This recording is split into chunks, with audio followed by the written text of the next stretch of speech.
నమస్తే, welcome to our channel. నేను మిషాల్ని. ప్రభు నన్ను క్షమించు అంటూ మాజీ ముఖ్యమంత్రి జగన్మోహన్ రెడ్డి గారు గతంలో ఒక లేఖ రాశారు. నిజంగా జగన్మోహన్ రెడ్డికి లేఖ రాయటం ఇది ఎంతవరకు వాస్తవం అంటే, నన్ను క్షమించు అంటూ క్రిస్టియన్స్కి ఒక లేఖ రాయటం. ఇప్పుడు మన ఇటీవల చూసుకుంటే తిరుమల తిరుపతి దేవస్థానంలో కల్తీ నెయ్యి వ్యవహారానికి సంబంధించి ఇప్పటి వరకు క్షమాపణలు చెప్పలేదు. కానీ ఈ విషయంలో ఎందుకు జగన్మోహన్ రెడ్డి గారు ఇంత సైలెంట్గా ఉన్నారు? ఇదే కోణంలో చూసుకుంటే ఇక ఏం జరగబోతుంది, అసలు ఇలాంటి అంశాలను చర్చించబోతున్న స్టూడియోలో ఉన్నారు పొలిటికల్ అనలిస్ట్ శ్రీలీల గారు ఉన్నారు. వారిని అడిగి తెలుసుకునే ప్రయత్నం చేద్దాం. నమస్కారం మేడం. నమస్తే అమ్మ. మేడం, గతంలో జగన్మోహన్ రెడ్డి గారు ఇటు ప్రభువా నన్ను క్షమించానంటే ఏదో ఒక మిస్టేక్ జరిగితేనే క్రిస్టియన్స్ వాళ్ళకి ఒక బహిరంగ లేఖ రాశారు. కానీ ఇప్పుడు తిరుమల తిరుపతి దేవస్థానం గత 5 సంవత్సరంలో కల్తీ నెయ్యి జరిగింది సిట్టుదారు అన్ని తెలియజేసింది, రసాయనాలు కలిసాయండి. కానీ ఇంతవరకు అన్ని రుజువైనా కూడా జగన్మోహన్ రెడ్డి గారు ఇందులో ఈ విషయానికి ఎందుకు సైలెంట్గా ఉంటున్నారు? తను హిందువు కాదు కాబట్టి, హిందువు కాదని ఆయన నిరూపించుకుంటున్నాడు ఎక్కడికక్కడే. నేను పక్కా క్రిస్టియన్ని అనేది ఆయన తెలుసు. కాకపోతే ఎందుకు బహిరంగంగా చెప్పుకోలేకపోతున్నావు నీ మతాన్ని నువ్వు? అదే ప్రాబ్లం. డిక్లరేషన్ లెటర్ మీద సంతకం చేయమంటే చేయడు. తిరుమల తిరుపతి దేవస్థానానికి వెళ్ళి మనం చూస్తే అక్కడ ఏదైతే నందిపల్లి అనే గ్రామంలో నందీశ్వరాలయ ప్రారంభోత్సవానికి వెళ్ళాడు. అక్కడ శిలాఫలకాల మీద వీళ్ళ ఫోటోలు వీళ్ళ పేర్లు వేయించుకున్నారు అన్నదమ్ములు ఇద్దరు. ఎవరు? YS Jaganmohan Reddy and YS Avinash Reddy. మరి వీళ్ళు కరెక్ట్గా అసలు నిజంగా నువ్వు ఒక హిందువుగా ఉండు, నిజమైన హిందువుగా నిజాయితీగా ఉండు, లేదా కరెక్ట్గా నువ్వు ఒక క్రిస్టియన్గా ఉండు, నిజమైన క్రైస్తవుడిగా మరి నీ ఆరాధనలు నువ్వు చేసుకో, ఎవరు కాదనరు. మరి చెప్పటానికి కూడా మీకు అంత బాధ అయితే, చెప్పుకోవటానికి కూడా మీకు అంత నామోషి అంటారంటే షై ఫీల్ అవుతున్నారా, ఇబ్బంది పడుతున్నారా? దేనికోసం తెలియాలి. ఈ రోజున ఫాస్టర్లు అందరూ కూడా క్వశ్చన్ చేయాలి జగన్మోహన్ రెడ్డి గారిని. బాబు నువ్వు మా బైబిల్ పట్టుకోకు, మా మతాన్ని అనుసరించకు, మా ఏదైతే చర్చిలకు రావద్దు నువ్వు అని చెప్పి ఫాస్టర్లు బయటకు వచ్చి మాట్లాడాలి. మరి ఎందుకు మాట్లాడట్లేదు?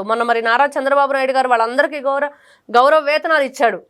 మరి వాళ్ళందరినీ కూడా క్రిస్టియన్స్ ఏదైతే క్రిస్మస్ కానుకగా వాళ్ళని ఎంతో గొప్పగా సత్కరించారు.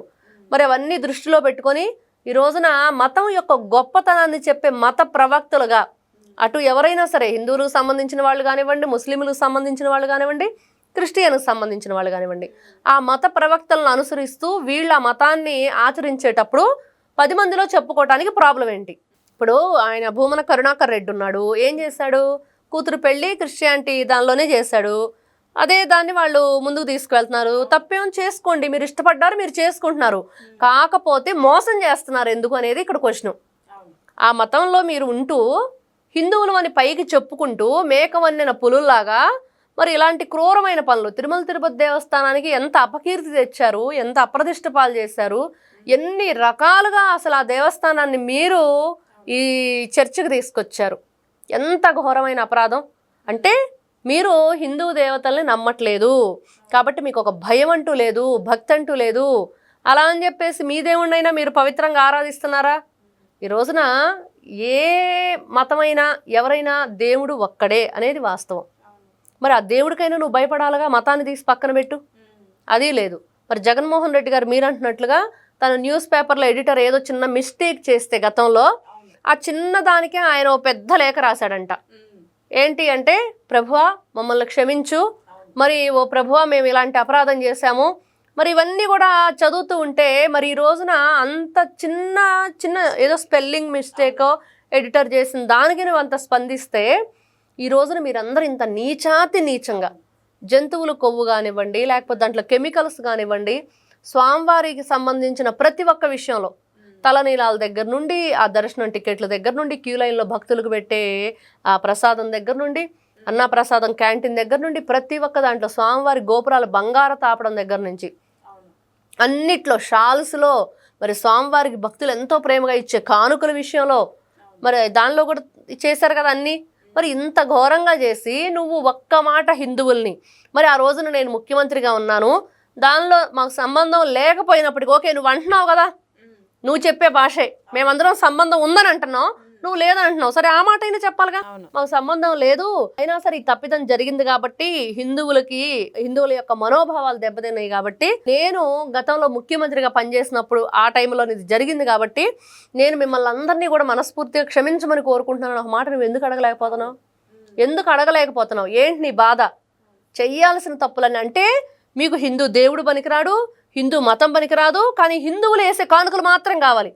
సిగ్గు లేదా మాట? కనీసం కొంచెం అంటే కొంచెం ఈ విధంగా ఇంత దారుణంగా మీరు దోచుకోవడానికి హిందువుల దేవతల యొక్క హిందువుల యొక్క మనోభావాలను దెబ్బతీసే విధంగా హిందువుల యొక్క దేవతా విగ్రహాలని ధ్వంసం చేసినప్పుడు హిందువుల యొక్క ఏదైతే రథాలు కానివ్వండి, స్వామివారి అమ్మవారికి సంబంధించిన బంగారు ఏదైతే వెండి సింహాలు కానివ్వండి, ఇవన్నీ కూడా తీసేసుకున్నారు కదా. అప్పుడంతా ధ్వంసం చేసేసారు కదా. ఎవరు దొంగలు, ఎవరు దోపిడీదారులు అందరికీ తెలిసింది కదా. కానీ వీళ్ళు ఇంత చేసి కూడా అదే డబ్బు కొట్టేశారు దేవుడిది. మరి అప్పుడు మరి దేవుడి డబ్బు కాదా? అప్పుడు మీ మతం ఊరుకునిద్దా? మీ యేసు ప్రభు మిమ్మల్ని క్షమిస్తాడా? దానికి కూడా వాళ్ళు సమాధానం చెప్పుకోవాలి. వాళ్ళకి మరి ఆలోచన ఉందో లేదో. ఇలాంటి దోపిడీ వ్యవస్థను తీసుకొచ్చిన జగన్మోహన్ రెడ్డి ఈ రోజున క్షమాపణ చెప్పి తీరాల్సిందే. ఖచ్చితంగా జగన్మోహన్ రెడ్డి ఈ రోజున ఏ పాదయాత్ర అనే పేరుతో వస్తాడో రోడ్డు మీదకి, మరి వీళ్ళు ఏ విధంగా తరిమి కొడతారో చూస్తూ ఉంటాడు. అంత ధైర్యంగా చేయలేడు. మళ్ళీ పాదయాత్ర పేరు ఎత్తమనండి, ఎలా వస్తాడు? ఇంత ఘోరంగా చేసేసి తిరుమల తిరుపతి దేవస్థానాల్లో ఇంత దారుణాలు చేసి ఈ రోజున కనీసం నువ్వు క్షమాపణ అడగటం కూడా చేత కాకుండా నువ్వు క్లియర్గా అర్థమవుతున్నావు నువ్వెవరవి అని. నిన్న చూసే మండల్లో మోషన్ రాజు గురించి ఏంటి ఆయన పరిస్థితి? అచ్చెన్నాయుడు గారిని నేను అనుసరించట్లేదు, మీరు అలా మాట్లాడారు, ఆ మాట వెనక్కి తీసుకోండి. సరే అనకూడదు అని చెప్పి ఆయన అన్నారనుకో, మరి వాళ్ళ విత్ ప్రూఫ్స్తో అసలు ఎవరి మోషన్ రాజు అంటే నువ్వు చేసే అన్నీ కూడా బయటకు వచ్చినాయి. నువ్వు నిజమైన క్రిస్టియన్గా ఉంటే ఉండు, తప్పేంటి? సపోర్ట్ చేస్తున్నావు పబ్లిక్గా. ఇక్కడ అసలు ఒకటమ్మా, వాళ్ళు ప్రజాప్రతినిధులుగా ఉన్న తర్వాత ఆ వ్యవస్థల్లో నేను ఇప్పుడు చైర్మన్గా ఉన్నారు మోషన్ రాజు గారు ఉన్నప్పుడు ఆయన ఎలా వ్యవహరించాలి? ఆ చైర్లోకి వెళ్ళిపోయిన తర్వాత ఆయన ఎవరికి సమవుజ్జిగా ఉండాలి. తప్పు చేస్తే తప్పు అని చెప్పు, అది కూటమి ప్రభుత్వంలో ఉన్న వాళ్ళైనా సరే. అవును, ఇక్కడ వీళ్ళు ఒప్పు చేస్తే వైఎస్ఆర్సీపీ పార్టీ వాళ్ళైనా మీరు మాట్లాడేది కరెక్టే అని చెప్పు. అలా కాకుండా ఏకపక్ష ధోరణిలో వైఎస్ఆర్సీపీ పార్టీ వాళ్ళకి జగన్మోహన్ రెడ్డి గారు ఇతనికి గవర్నర్ కోటాలో ఆ పదవిని అప్పట్లో కట్టబెట్టారు, ఎమ్మెల్సీని. దాన్ని పెట్టుకొని ఇప్పుడు ఆయన కృతజ్ఞత చూపించడం కోసం వాళ్ళ పార్టీకి సపోర్ట్ చేస్తున్నాడు అనేది ప్రతి ఒక్కరు మాట్లాడుతున్నారు.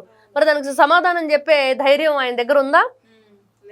ఒక చైర్మన్గా మీరు ఉన్నప్పుడు మీరు ఎంత క్రమశిక్షణగా క్రమబద్ధంగా ఉండాలి, ఎంత జాగ్రత్తగా ఆచితూచి మాట్లాడాలి, అక్కడ తప్పుల్ని ఏ విధంగా మీరు సరిచేయాలి, అవన్నీ వదిలేసి ఏకపక్ష ధోరణితో ఈ రోజున అవిశ్వాస తీర్మానం పెట్టాల్సిందే, ఆయన్ని అక్కడ ఆ గద్దె నుంచి దింపాల్సిందే అనేది అందరూ మాట్లాడుతున్నారు, వైఎస్ఆర్సీపీ ఎమ్మెల్సీలతో సహా.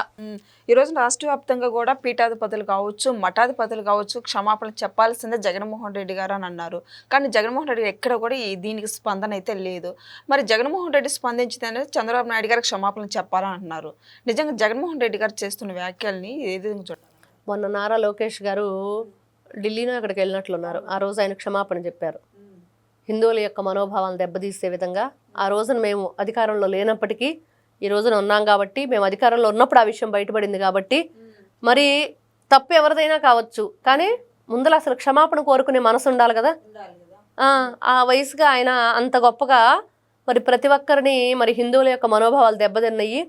మరి ఈ రోజున తప్పట్లేదు, బయట అందరం అదే మాట్లాడాల్సి వస్తుంది. ఈ రోజున మాట్లాడకూడదు అనుకుంటేనే మాట్లాడుతున్నాం. ఏంటి? లడ్డు కల్తీ జరిగిందని. ఈ రోజున జరిగిందంటే ఎవరు సంతోషపడరు, జరగకుండా ఉందంటేనే అందరం సంతోషపడతాం.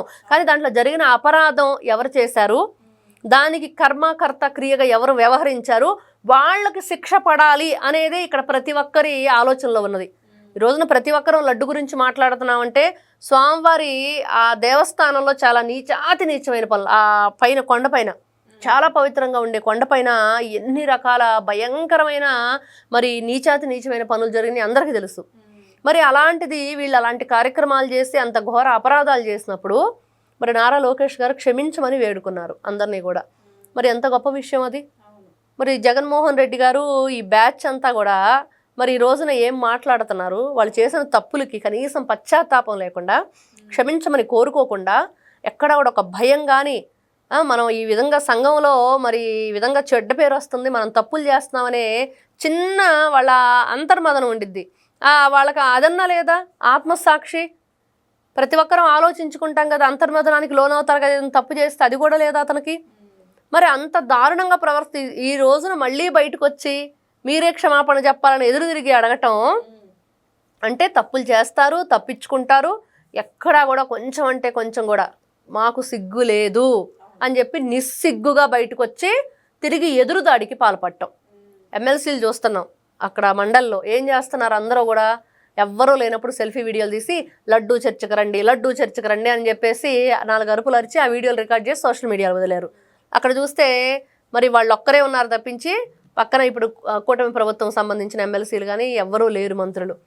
మరి ఇలాంటి చర్యలు మరి ఏ విధంగా చూడాలి వీళ్ళని, వీళ్ళ ద్వంద్వ వైఖరి, వీళ్ళ ఆలోచన విధానం, వీళ్ళు మతాలకి కులాలకి అతీతంగా మతం లేదు కులం లేదని చెప్పిన జగన్మోహన్ రెడ్డి ఇదేనా మతం లేకపోవటం, ఇదేనా కులం లేకపోవటం, నా ఎస్సీలు నా ఎస్టీలు నా బీసీలు నా మైనార్టీలు అని చెప్పి ఏం చేశాడు జగన్మోహన్ రెడ్డి, వాళ్ళకి నిలువున నామం పెట్టేశాడు. ఎక్కడ తడి గుడ్డతో నెట్ట నిలువున వాళ్ళ గొంతులు కోసేశాడు.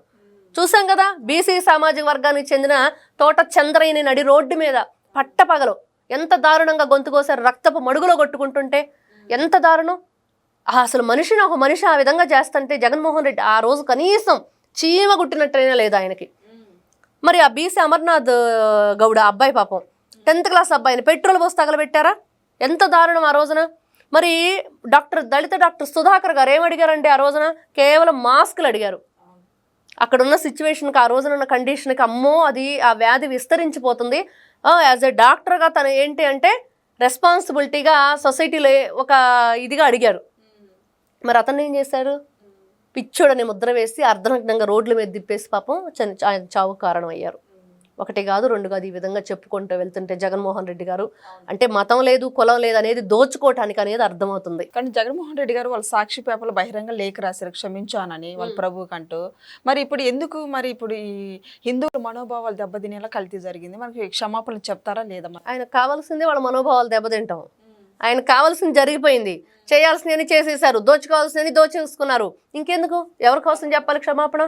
మా పని మాకు అయిపోయింది, మేము శుభ్రంగా సర్దుకున్నామా లేదా, రాష్ట్రం అంతా ఊడ్చేసామా లేదా, మొత్తం మూటలు కట్టేసుకొని ఎక్కడికి చేర్చుకున్నామో అక్కడ చేర్చుకున్నామా లేదా. ఈ రోజున చూస్తే పేపర్లో మరి మద్యం ముడుపులతోటి భూములు కొనుగోలు చేశారంట రాష్ట్ర వ్యాప్తంగా, 2 రాష్ట్రాల వ్యాప్తంగా విపరీతంగా.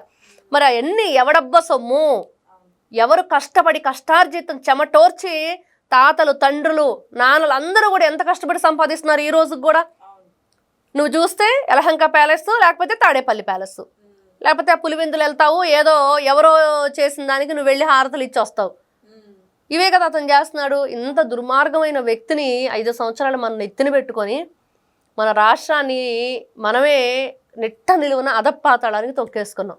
ఈ రోజున ఆయన క్షమించమని చెప్పకపోయినా పర్లేదు, నువ్వు కల్తీ చేసిన మాట వాస్తవం, నువ్వు దోచుకున్న మాట వాస్తవం, ఖచ్చితంగా ఆ పాపం నిన్ను వెంటాడిద్ది అనేది మాత్రం వాస్తవం గుర్తుపెట్టుకోవాలి జగన్మోహన్ రెడ్డి. ఖచ్చితంగా ఎవరెవరినైతే ఎన్ని రకాలుగా ఇబ్బందులు గురి చేస్తున్నాడో, ఎన్ని రకాలుగా ఇప్పటికి కూడా దాన్ని కొనసాగిస్తున్నాడో దానికి మాత్రం అంతకు అంత అనుభవించి తీరాలి వైఎస్ జగన్మోహన్ రెడ్డి గారు. ఇది గుర్తుపెట్టుకోండి. ఎందుకంటే మా హిందువుల యొక్క మనోభావాలను దెబ్బతీస్తూ, మా హిందువుల యొక్క దేవతా విగ్రహాలు గతంలో మీరు చేసిన పనులు, హిందువుల యొక్క దేవస్థానాల మీద దాడులు, ఆ హుండీల మీద మరి ఎన్ని రకాలుగా మీరు మీ యొక్క నికృష్టమైన ఆలోచన విధానాన్ని అక్కడ అవలంబించారు అందరికీ తెలుసు. కాబట్టి ఇట్లాంటి వ్యక్తులు క్షమించకపోవడం తర్వాత పక్కన పెడితే ఆ శిక్ష మాత్రం ఖచ్చితంగా ఉండిద్ది. నమస్తే అమ్మా.